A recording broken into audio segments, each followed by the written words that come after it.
Hello and hello again. Welcome to the Further Faster podcast. I'm Joseph McClendon III, and I will be your host here for the next little while on this journey to do exactly what the name implies, to assist you in going further, faster, your dreams, goals, and desires.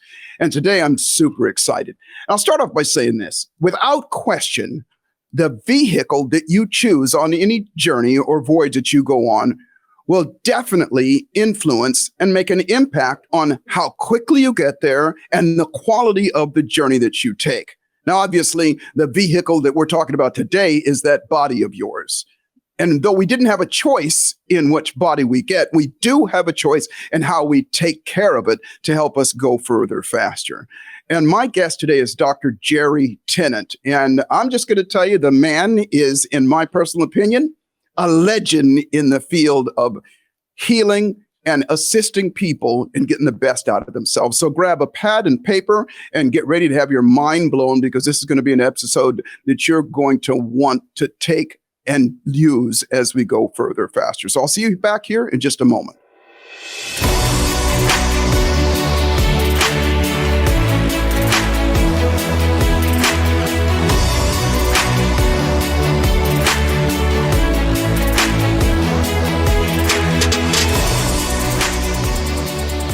Well, welcome back. Welcome back. And as we always talk about, further, faster to help you become more wealthy, which means to be healthy, happy, and financially abundant. And the topic we're going to talk about is your own health. And as I said before, we don't really have a choice of the body that we get, but we do have a choice of how we take care of it.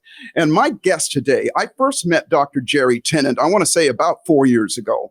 And I had the privilege of bringing him to a stage, and there were, I want to guess, about anywhere from 7,000 to 10,000 people in the audience. And I introduced him, and this was back in the olden days, by the way, before COVID, and we did these large seminars. And when I introduced him, I didn't really know much about him, but I was fascinated by his bio. And I brought him on stage, and I watched this man for about an hour absolutely blow the minds of everybody in the audience, including myself, so much so that I looked him up and attended his certification course and really learned a lot about it. His name is Dr. Jerry Tennant. And Dr. Tennant, he's dedicated his life to the healing and innovation of human beings and working to change the paradigm of Western medicine and becoming a pioneer in ophthalmology and healing chronic diseases. He's a board-certified ophthalmologist and an ophthalmic plastic surgeon. Dr. Tennant holds several licenses in homeopathic and anti-aging medicine. And today, people travel from all around the world, self included, to consult with this man and at the Tennant Institute for integrative medicine. And his discovery of one pathway leads to all chronic diseases is turning things on in. So, Dr. Tennant, welcome to the show. So glad you're here. Well, thank you so much for inviting me, Joseph. I really appreciate it, and thanks for the nice introduction. You're absolutely welcome. It's so good to see you again. Yeah, thanks so much. Well, I always start my lectures by a disclaimer that I'm speaking with my Arizona medical license and not my Texas medical license. Texas doesn't allow its physicians to speak about things that are not considered standard of care, and obviously I'm going to be talking about things that are not standard of care, and so I speak with my Arizona license. Now, how did I get to be doing this? Well, I did the majority of the research for with the laser that's used for LASIK surgery, and enjoyed doing that work, but inhaled viruses, got encephalitis, got to the place that I could figure out what was wrong with the patient, but I couldn't remember how to write a prescription. Also developed spastic movements, which doesn't work really well if you're operating inside somebody's eyeball, and just overwhelming fatigue to the place that I could only understand what I read 2 or 3 hours a day, and then I couldn't understand it anymore. Now, so I had to go down. You also had a photographic memory before that, if I'm not mistaken, correct? Well, yeah, I was blessed in that in my early days, I could read a book and listen to a lecture and write either one of them back essentially word for word. But I lost all of that. Yeah. And so my journey was started on how to get myself well. I went to the best doctors I could find at the NIH and at the and in Boston, et cetera. And they all said, well, you got 3 viruses in your brain. Don't call us, we'll call you. So I had to make a decision, either lay down and call it a day or figure out how to get myself well. And obviously I chose the latter because that was in 1995. And so obviously this is more than 20 years later than I'm still ticking. So I wanted to share with you what I figured out and how I got myself well, and thus began to apply that to help other folks. And so the basics of my journey began when I began to understand and read in cellular biology books that every cell needs to run at a pH of 7.35 to 7.45, and began to understand that pH is actually measurement of voltage in a liquid. When I understood that that was the case, then I said, oh, cells have to have voltage to work. That makes sense. So then how do I measure it, and how does it go wrong? And that is the beginning of the journey that I'm going to share with you. So the beginning, what I figured out was that our muscles are rechargeable batteries, and they're stacked one on top of each other in a very specific order and surrounded by a common sheath of fascia, which is the body's wiring system, to create a muscle battery pack. So a stack of muscle batteries is what's been called an acupuncture meridian. So every organ in the body has its own battery pack to provide the 25 millivolts it takes for cells to run, and the 50 millivolts it takes to make new cells to repair things when cells wear out or get injured. So the beginning of the process then is that when you lose power in any organ's battery pack, it loses not only the power to run correctly, but the power to keep itself repaired. So we get new cells in the macula of our eye every 48 hours. The lining of our guts replaced every 3 days. The skin you're sitting in today is 6 weeks old. Your liver's 8 weeks old. Your nervous system's 8 to 12 months old, etc.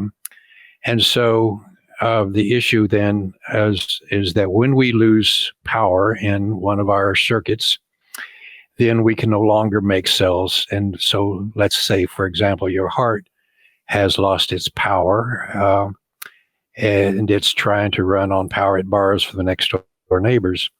But as cells wear out, they can't get replaced, and eventually you end up with a heart failure. And the same happens in the macula of your eye. If you don't have power to the macula, you get macular degeneration. If you don't have power to any other organ, it begins to malfunction. And so that's one of the pathways which is common for us to experience first fatigue and then something fails us. And of course, one of the things that happens, as I'll discuss is along the way, is when we lose power, we also lose oxygen. And when we lose oxygen, all sorts of infections show up. And so we get various infectious diseases, etc. But the next thing that's important to recognize is that apart from just not being able to keep things repaired, as voltage drops, oxygen drops, and when that process starts, we end up on a single common pathway that ends up in what we call cancer. Mm. And of course, that is the end result for the majority of people who suffer from a serious illness. So I want to begin to take you down that pathway, because what I've discovered is that although we have these minor variations, this sickness and that sickness and whatever sickness that are related to loss of power, that the catastrophic illnesses certainly all follow one common pathway. And so in medical school and other medical trainings, we're trained that for every illness, you have to memorize what caused it and what therapy is appropriate for it. But what I find is that that doesn't work very well. And as a matter of fact, once you figure out that this is all a matter that begins with the loss of power and loss of oxygen, then everything else begins to deteriorate and fall into place. This is So to really fantastic. And this is, again, not to cut you off, this is fantastic because this, what you're speaking about, this is the one pathway that leads to all diseases. You know, I can say this from experience of working with you myself. We found out where my pathways were and got those fixed up. And it's been, 4 years now. And I have not, I've not felt better. I mean, I feel so great. I've not deteriorated at all. And it has made such a difference in something that most of my life, I couldn't get a handle on. Well, thank you, Joseph. And I'm pleased that has certainly been working for you as it did for me and does for many other people. So to really understand this pathway, it's easiest to start at the end, and that is to understand cancer. Because once you understand cancer, then all of the other things begin to fall into place. So the basic theory of cancer was that for some unknown reason, genes mutate, make cells grow rapidly into tumor, and we call that cancer. And that theory was presented by Dr. Bohr in 1902 and is still the existing theory upon which cancer is treated in this country. So based on the mutated gene theory, we either do surgery, cut out the tumor and throw it away. But just in case some cells get loose and go somewhere, we give chemicals that are designed to kill rapidly growing cells, and we call that chemotherapy.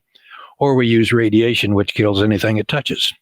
So that's the basic theory that's been in place for well over 100 years.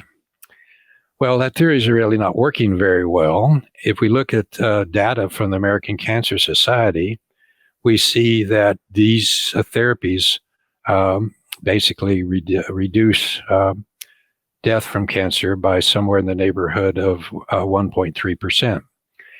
And so the slides that will be inserted are from the American Cancer Society and show our ability to deal with cancer since from 1930 to 2019. And what it shows is that we are essentially no better at saving lives from cancer than we were in 1930, both for men and for women. And a study out of Australia showed that that people who do chemotherapy, that it extends their 5-year survival by 2.3% in Australia and 2.1% in the USA. So basically, chemotherapy fails us approximately 98% of the time.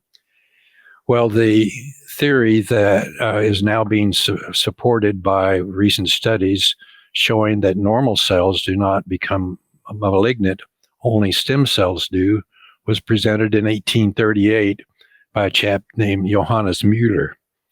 And it turns out that Müller was correct and Bohr was wrong. And this was basically, I think, pretty well put to rest by Thomas Seyfried in Boston with his publications in 2013 and 2014. What Seyfried did was to take a malignant cell, remove the nucleus with its mutated genes, and insert a normal nucleus, assuming that the cell would become normal. It did not stay malignant. He then did the opposite. He took a normal cell, removed its normal nucleus, and inserted a cancer nucleus with mutated genes, assuming the cell would become malignant. It did not. It stayed normal. And so when that was repeated at several other universities, it became apparent that mutated genes aren't what's driving the bus. They're simply a secondary phenomenon. And so obviously we need to consider a new way of thinking about cancer. And so I began to put together things that have been published by other people into what I believe is a coherent theory. And again, this is simply a theory that needs to be proven by meticulous studies. But let's just consider this theory since the other theory doesn't seem to be working so well. So basically, the first person to report that stem cells make a placenta in a pregnant female, and that this process is indistinguishable from cancer, was John Beard, who published in 1903. What Beard noticed is that when a woman gets pregnant, the blood vessels in the uterus are inadequate to support the coming fetus, and so cells that are indistinguishable from cancer cells, namely stem cells, go out and invade mom's uterus, and invade her blood vessels, and make a mass of blood vessels we call a placenta. And so one of the interesting things, of course, was that he noticed that on day 54 of the pregnancy, that those cells stood down and quit invading and quit acting like cancer cells, and that was the day that the fetal pancreas began to work. So that's another line we could go down if we have time. But the point is that when there is or is going to be inadequate oxygen, that the body response to lack of oxygen is to make a placenta. Now let's take a look at what happens as at the start of this process. So the work that I've done has shown, as I've discussed with you, that acupuncture meridians are simply stack of muscle batteries to provide the voltage necessary for cells to work. And the person that first observed and reported that you flip the polarity in this was Keith Brewer. And somewhere in the 1980s, Dr. Brewer said that all normal cells run at minus 25 millivolts of electron donor, but all cancer cells run at plus 30 millivolts of electron stealer. So even though he didn't talk about it in his writings, it is obvious that what happens in the beginning is you flip the polarity. So what that means is that it's well known in battery technology that if you take a rechargeable battery and you drain it to zero, it flips its polarity upside down. And like any battery, if you take a battery and put it upside down in your battery charger, it won't take a charge. So the beginning of cancer, and what you'll see as we go through this process of all chronic disease, the beginning of all chronic disease is to flip the polarity in the battery pack that supplies the voltage to whatever organ you're talking about. Let me say that again. The beginning of all chronic disease is you flip the polarity in the battery pack that supplies the voltage and energy to whatever organ you're talking about. So that's the key point. And if you don't take anything else away from my conversation, remember that flipping the polarity in your battery pack, which you can learn how to measure yourself in a matter of a few minutes, will tell you whether or not you're at risk for having any chronic disease. Now let's talk about the... Go ahead. So fascinating again to me, because again, it's been, I want to say 3 years, doctor, that I took your course. And I remember my mind being blown when you showed us that as well. And you talked about the muscles as being piezoelectric cells, that they're not only generate electricity, but they store that electricity. And most of them, and mine, when we hooked me up and we did that, my polarity was so badly switched that there was no voltage going to those areas. And that was part of the challenge. And you showed us how to flip that around. But, this is fascinating. I don't want to interrupt you at all. I want to keep you going. Well, thank you very much. So we need to talk about the Bohr effect.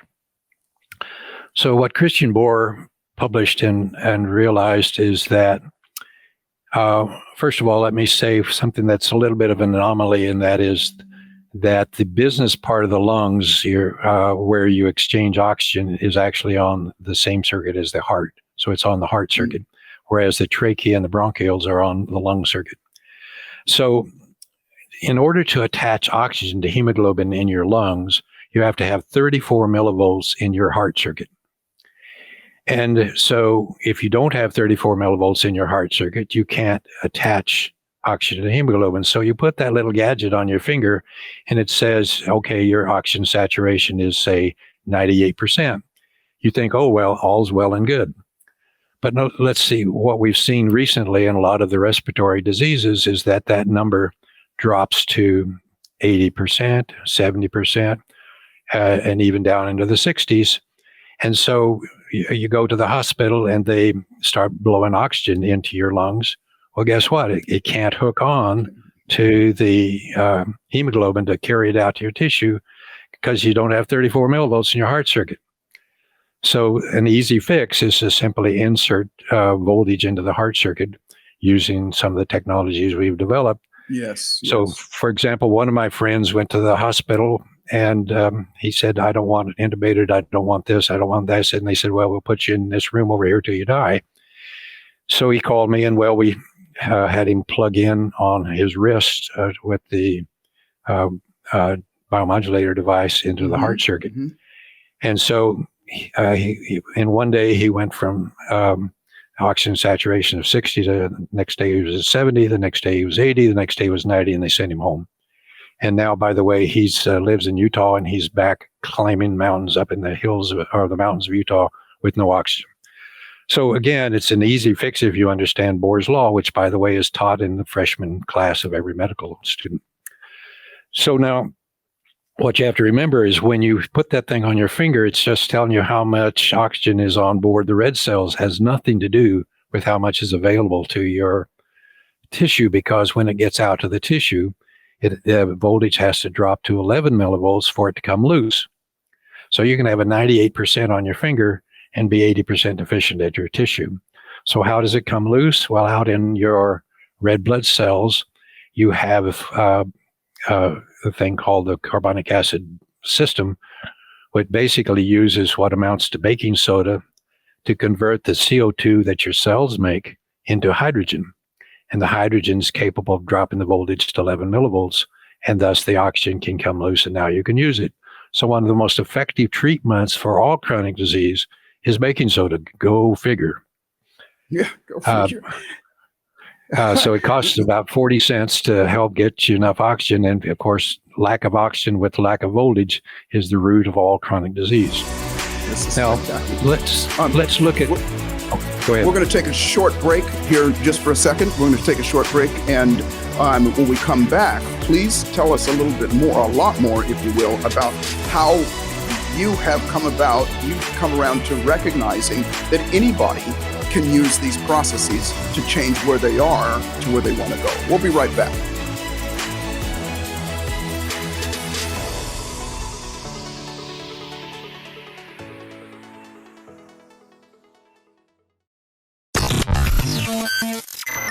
You're enjoying this episode on Angel Phoenix Productions Podcast Network. To explore a complete lineup of quality programs and media production services, head on over to angelphoenix.com or like our Facebook page at facebook.com/Angel Phoenix Productions.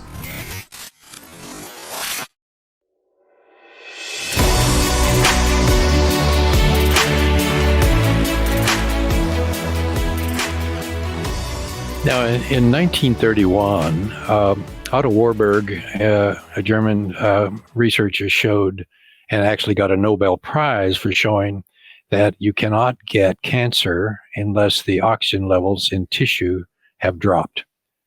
Let me say that again. You cannot get cancer unless oxygen level in tissue has dropped. Well, we've just been telling you how that happens.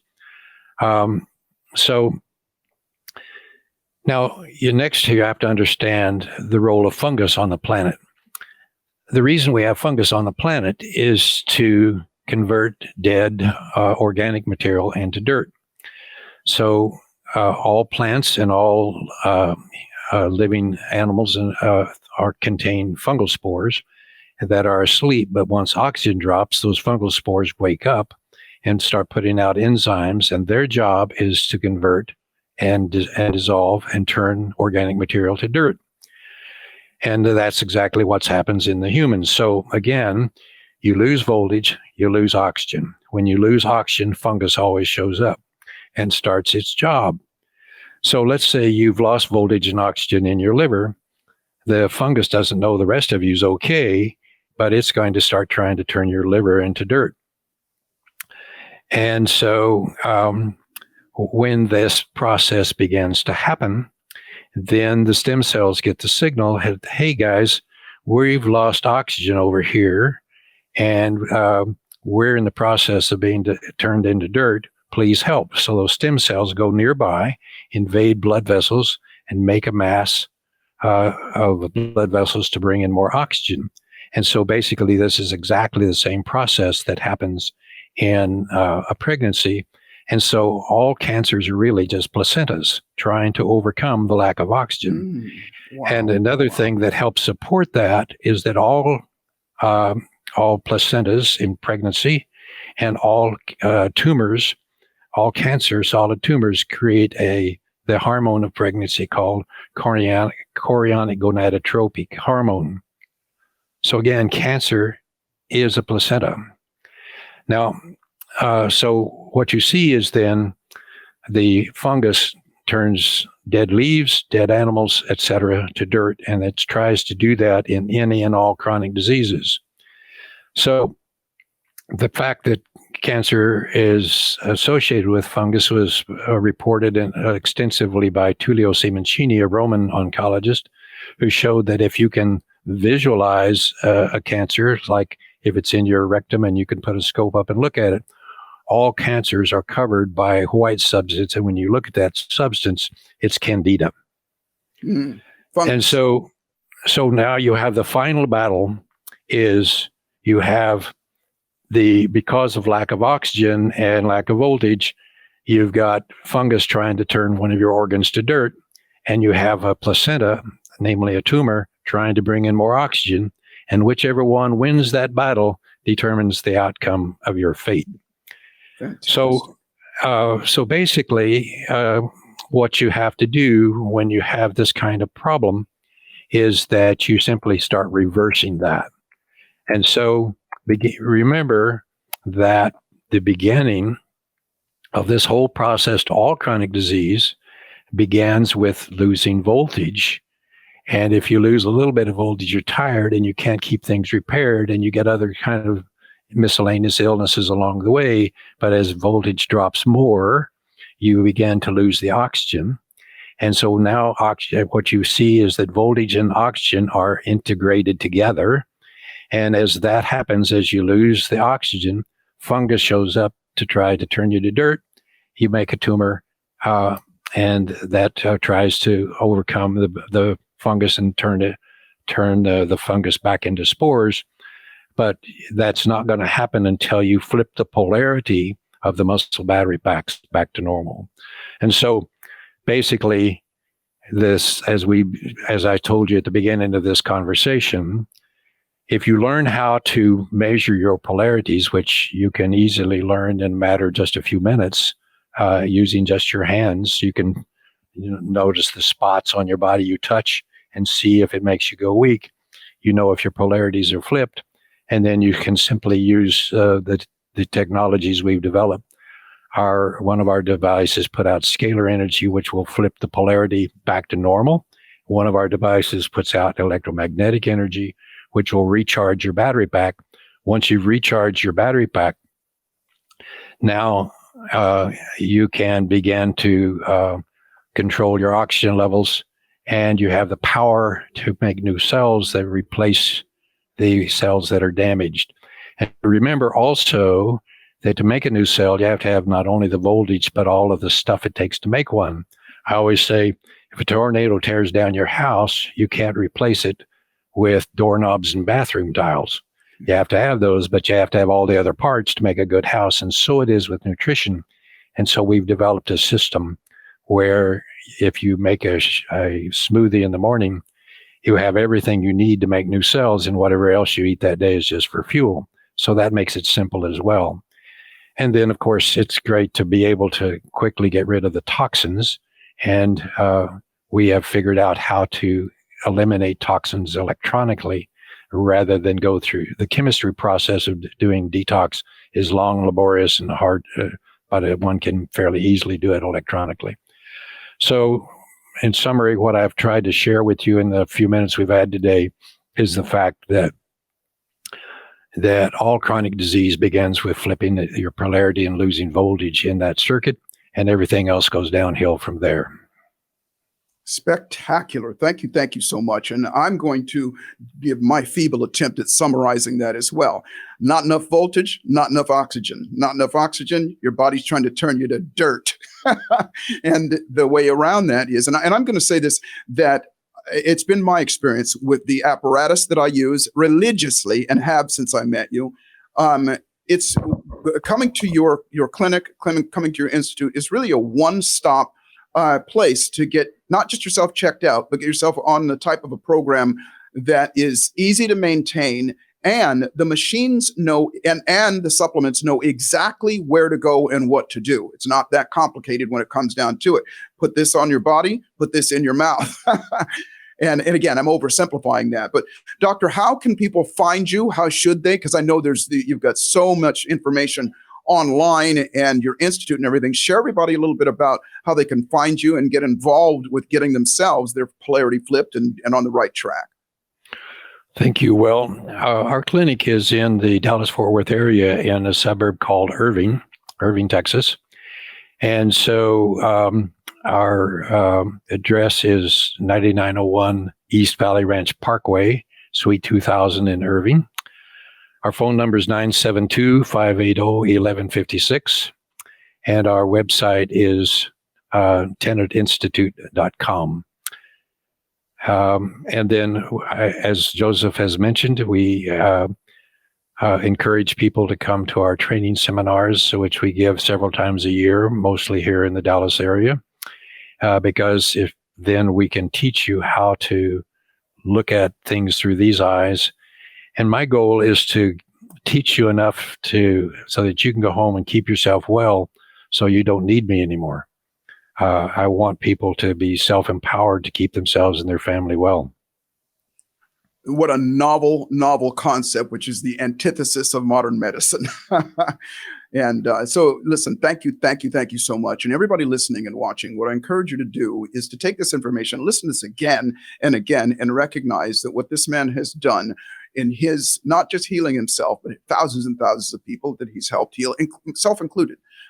Without putting too fine a point on it, I had a chronic situation that I'd been dealing with pretty much my entire adult life. And when I went to go see Dr. Tennant, they sat me down and said, okay, well, here's what's going on. And with me, and as he said, this sheath that covers our muscles is a circuitry. And we found out where mine was blocked. We took care of that. And I religiously use the apparatus that he's talking about it as well. And it's at the very least preventive and supercharging. So I encourage everybody, look this man up, find him, and get the handle on yourself. We only have this one vehicle, so tune it up and get it running at its absolute best. Dr. Tennant, thank you so much. I appreciate you so much. I appreciate what you've done for myself. And now I get to share this with other people as well. So continue doing what you're doing. And thank you so much for sharing your wisdom with us today. Thank you, Joseph, and be well, my friend. Absolutely. We'll see you at the top. Well, everybody, listen. Remember, life is exactly what you dare to make it, and fortune favors the bold. Here you have a man who has dared to look at things differently, and I hope he simplified it in a way that everybody can get it, that you are not at the mercy of everything else that's going on there. At a 98% failure rate with what's going on in a lot of medicines that are going on, it is absolutely worth it to take a peek and take a look at doing something different. So I look forward to serving you. Happy holidays, and I'll see you at the top.